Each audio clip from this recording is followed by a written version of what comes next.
Assalamualaikum warahmatullahi wabarakatuh. Perkenalkan, nama saya Firada Putri, NIM 066.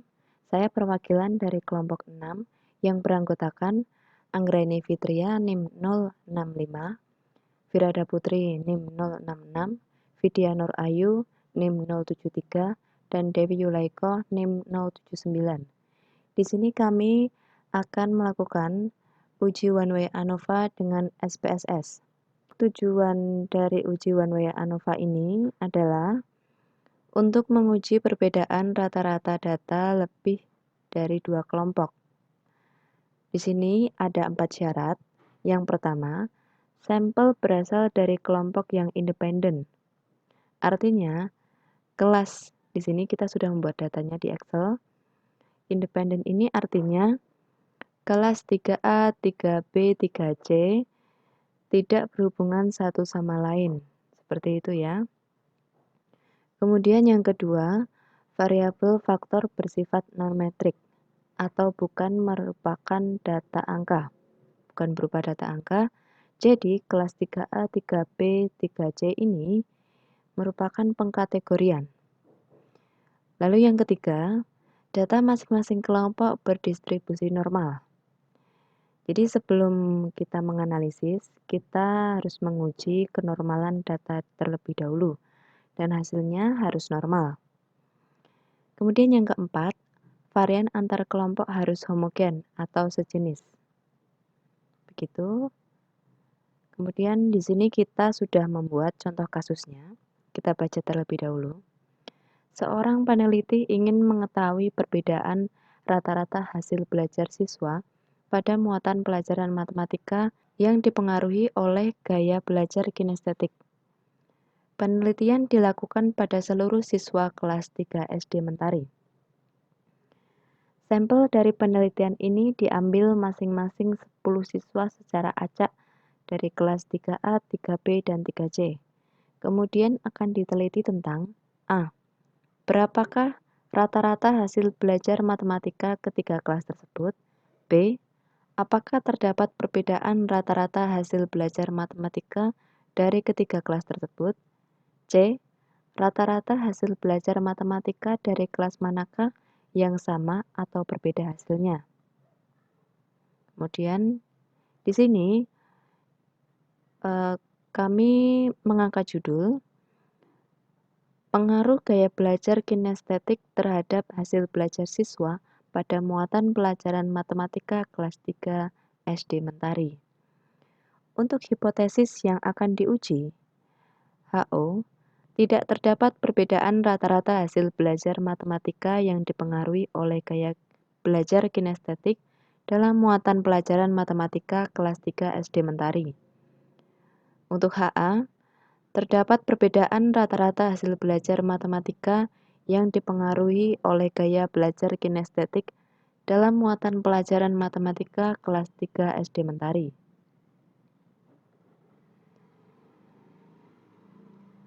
Baik, sekarang kita masuk ke langkah-langkah uji one way ANOVA.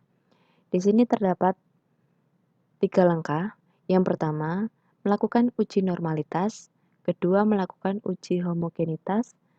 Ketiga, melakukan uji one way ANOVA. Nah, sekarang kita akan mencoba untuk melakukan uji normalitas.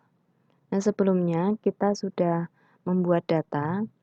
Jadi di sini adalah data siswa, 10 siswa dari kelas 3A, 3B, 3C yang memiliki hasil belajar dari mata pelajaran matematika. Di sini ya. Baik, dari data ini kita susun menurun seperti ini ya. Jadi ada 30 data. Kemudian kita buat pengkategorian. Jadi 1 sama dengan kelas 3A, 2 sama dengan kelas 3B, 3 sama dengan kelas 3C. Seperti itu ya. Jadi ini pengkodean yang kita buat. Nah, sekarang kita langsung menuju saja ke aplikasi SPSS. kita menuju ke variable view. Di sini variable view. Nah, di sini tampilannya seperti ini ya. Untuk kolom name kita tulis X. Kemudian untuk label kita tulis kelas. Kemudian untuk values kita klik pada titik 3 ini. Nah, nanti akan muncul kotak dialog seperti ini.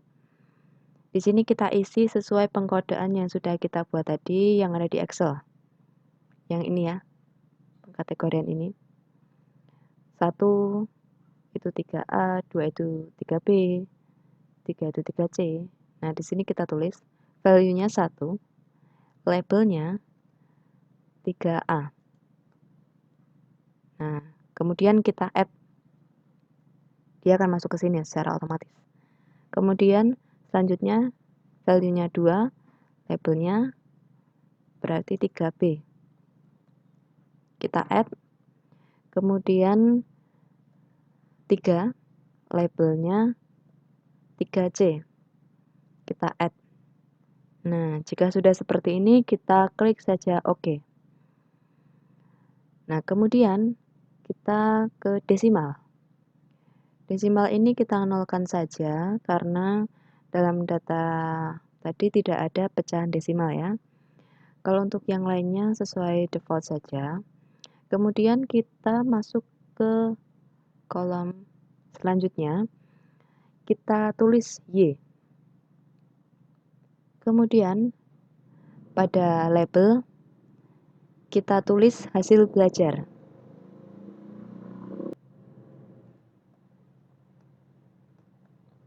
Hasil belajar. Kemudian untuk desimalnya kita nolkan juga.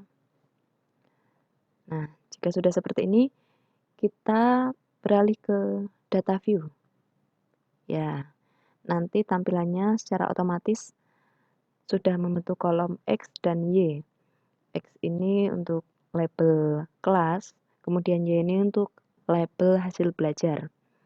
Nah, di dalam data view ini kita akan mengisi data yang sudah kita tulis di Excel ini, yang sudah kita tulis secara menurut ini. Kemudian kita copy paste saja, seperti ini. Kita copy paste sampai ke 30 ini.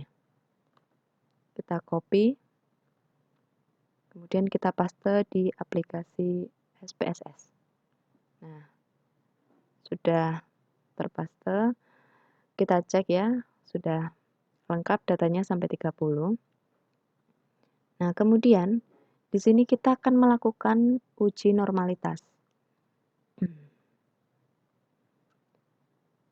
Untuk melakukan uji normalitas, caranya adalah kita klik Analyze, kemudian kita klik Descriptive Statistik, kemudian kita klik Explore.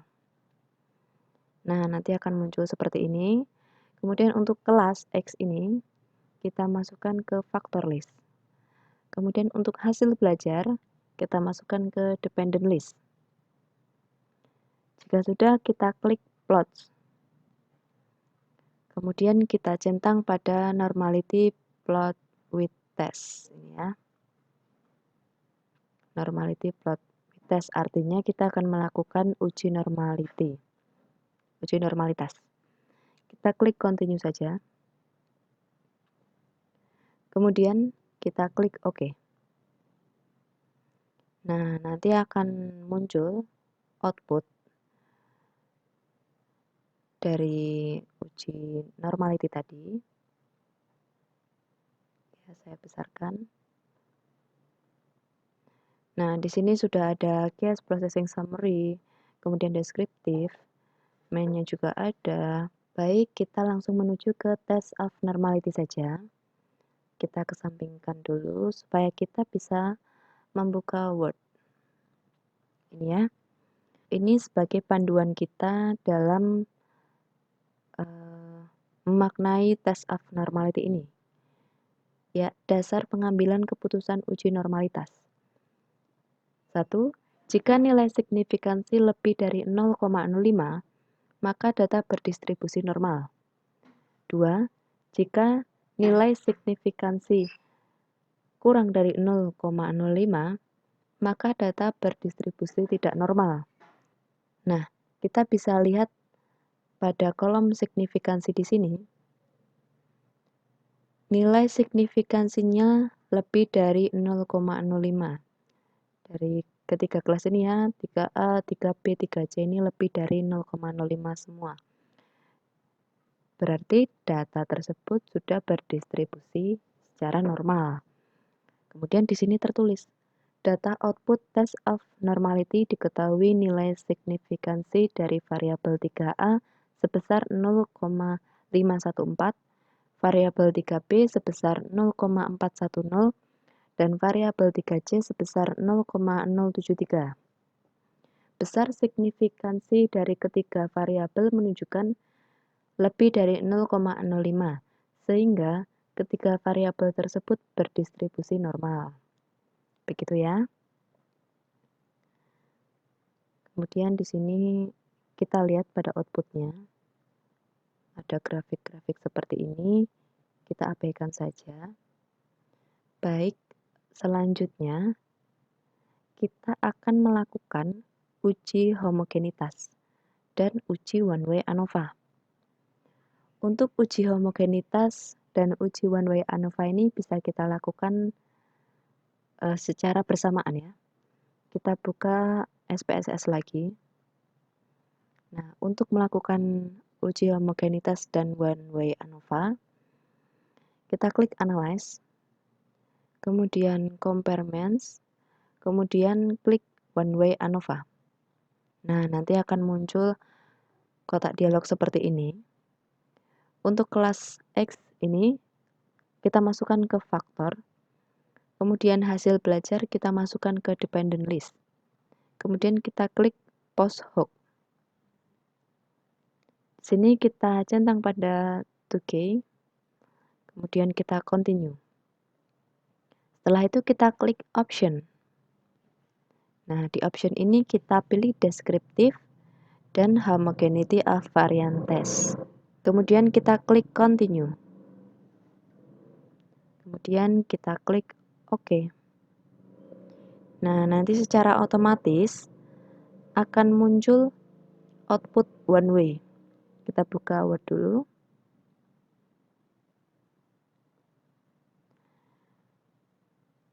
Di dalam Word ini kita sudah membuat panduannya. Interpretasi output uji one way ANOVA. Ya, kita fokus ke sini.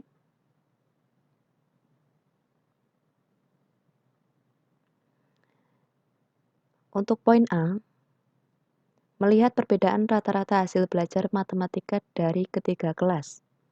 Berdasarkan output SPSS deskriptif, ini ya deskriptif, kita dapat melihat perbedaan rata-rata hasil belajar matematika dari ketiga kelas dengan rincian sebagai berikut. 1. Rata-rata hasil belajar matematika kelas 3A sebesar 74,00. Ini ya, kita lihat pada kolom main. Kelas 3A itu 74,00. Kemudian yang kedua, rata-rata hasil belajar matematika kelas 3B sebesar 75,50. Yang ketiga, rata-rata hasil belajar matematika kelas 3C sebesar 76,00. Sudah sesuai ya? Baik, dengan demikian, maka secara deskriptif dapat disimpulkan bahwa rata-rata hasil belajar matematika tertinggi adalah kelas 3C sebesar 76,00. Di sini ya. Kemudian kita lanjut ke poin B, menguji kesamaan varian dalam uji homogenitas, test of homogeneity of variance. Berdasarkan output SPSS test homogeneity of variance, diperoleh nilai signifikansi sebesar 0,945. Di sini ya, nilai signifikansinya 0,945.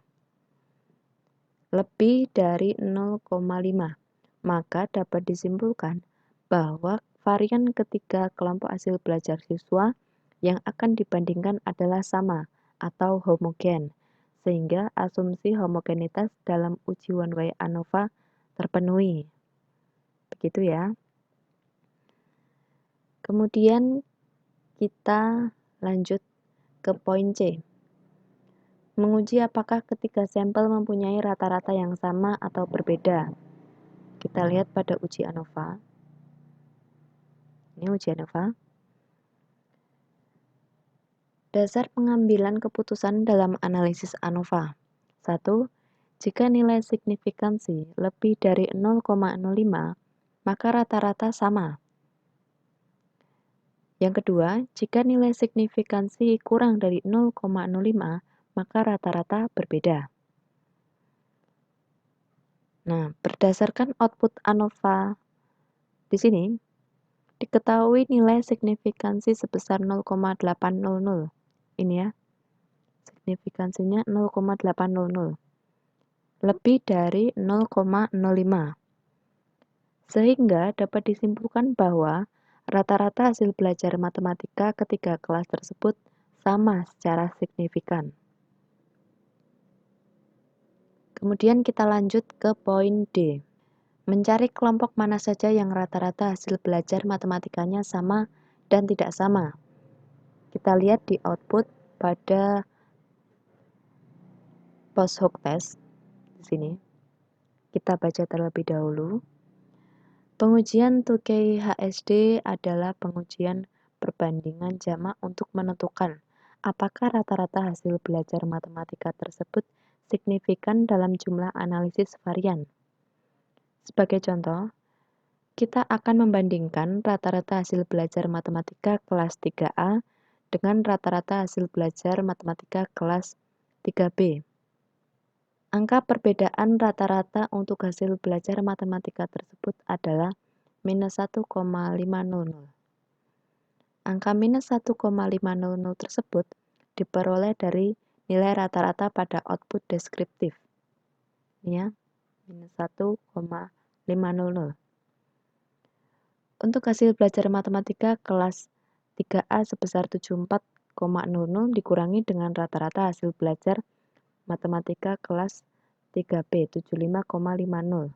Sementara itu, perbedaan rata-rata hasil belajar matematika berkisar antara minus 9,20 pada lower bound, ini lower bound, sampai dengan 6,20 pada upper bound. Ini ya. Pada tingkat kepercayaan 95%. 95% ya. Untuk menguji apakah terdapat perbedaan rata-rata hasil belajar matematika tersebut, maka kita harus melihat apakah nilai signifikansi hasil output SPSS ini nilainya lebih besar atau lebih kecil dari 0,05. Berdasarkan output multiple comparison, ini ya multiple comparison, diketahui nilai signifikansi sebesar 0,880 lebih dari 0,05. Ini ya, kita lihat pada kolom signifikansi, hasilnya 0,880. Maka dapat disimpulkan bahwa rata-rata hasil belajar matematika kelas 3A dan 3B adalah sama. Sehingga, perbedaan rata-rata hasil belajar matematika secara deskriptif antara kedua kelas tersebut tidaklah signifikan. Nah, tadi kita sudah mencoba untuk menguji hasil dari kelas 3A dan kelas 3B. Untuk pengujian yang lain, Anda bisa melakukan dengan cara yang sama, sesuai panduan ini ya. Kemudian kita lanjut ke poin E. Melihat kesamaan rata-rata hasil belajar matematika ketiga kelas. Untuk melihat kesamaan rata-rata, maka kita akan menggunakan output 2K HSD. Kita buka pada output 2K HSD ini ya, 2K HSD. Pada subset alfa, ini ya subset alfa, terdapat data hasil belajar matematika kelas 3A, 3B, dan 3C. Di sini, artinya rata-rata hasil belajar matematika tersebut tidak mempunyai perbedaan yang signifikan. Dengan kata lain, rata-rata hasil belajar matematika adalah sama.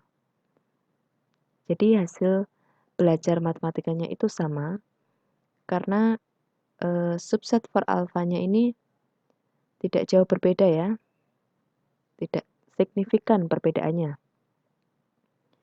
Nah, dari uji one way ANOVA yang sudah kita lakukan tadi, dapat kita tarik kesimpulan, yaitu dalam uji one way ANOVA ini, rata-rata hasil belajar matematika kelas 3A, 3B, dan 3C adalah sama.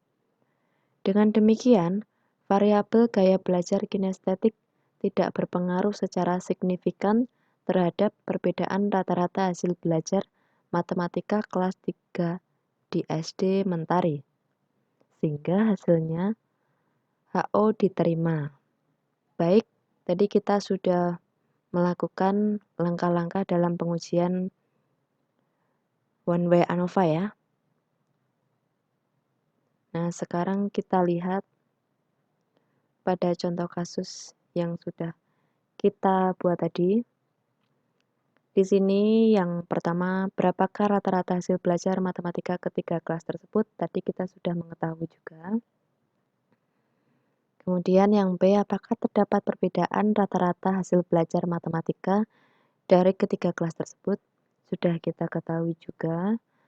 Kemudian yang C, rata-rata hasil belajar matematika dari kelas manakah yang sama atau berbeda hasilnya?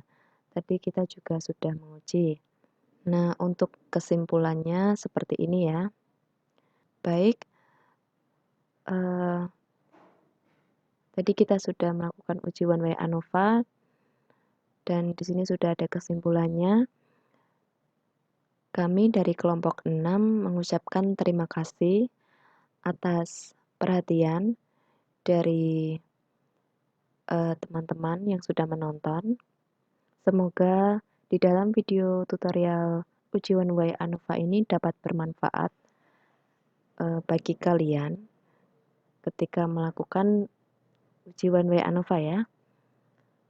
Baik, saya juga mengucapkan maaf apabila ada salah kata. Semoga ilmu ini dapat diterima oleh kalian juga. Baik, saya tutup. Wassalamualaikum warahmatullahi wabarakatuh.